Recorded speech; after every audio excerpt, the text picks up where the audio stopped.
Shalom. Hari ini kita akan renungkan kitab Yeskel pasal 48, teksnya ayat 23 sampai 35, dan sudah dibagi dua paragraf. Paragraf yang pertama ayat 23 sampai 29, bagian-bagian suku-suku yang lain. Kedua, ayat 30 sampai 35, 12 pintu gerbang yang bernama 12 suku masing-masing.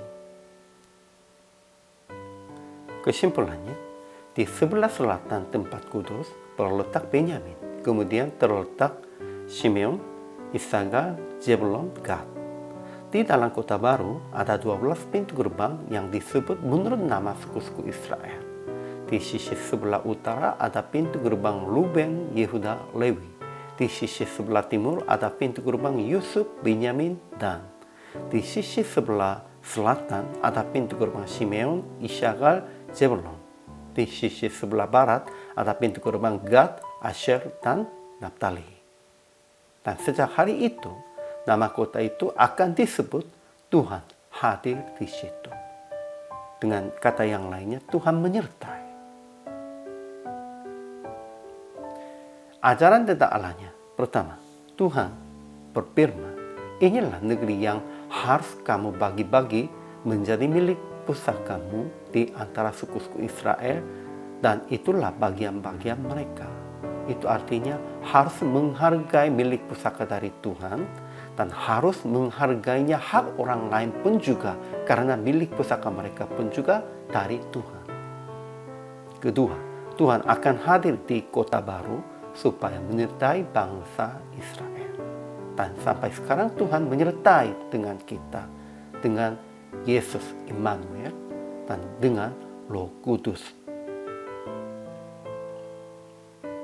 Ajaran tentang manusianya. Pertama, orang Israel akan mendapat bagian masing-masing sesuai dengan perintah Tuhan.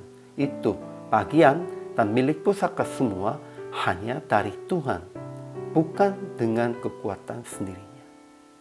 Kedua, 12 pintu gerbang kota baru itu akan dinamai dengan nama-nama suku Israel masing-masing.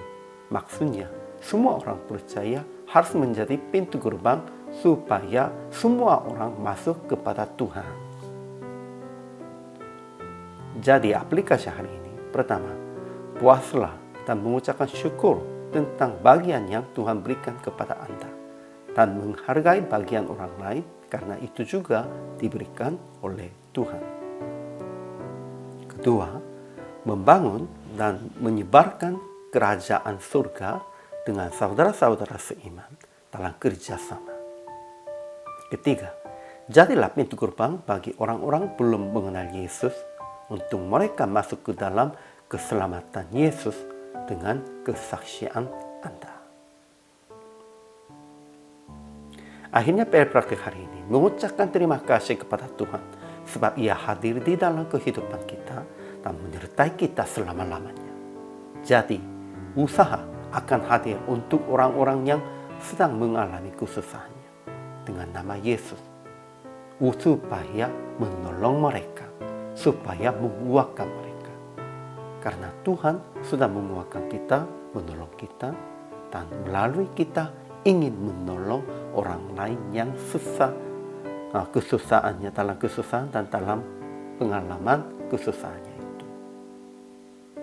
Kehidupan inilah kewajiban bagi semua hamba Tuhan dan bagi semua orang percaya. Hari ini juga selama melayani, Tuhan Yesus memberkati.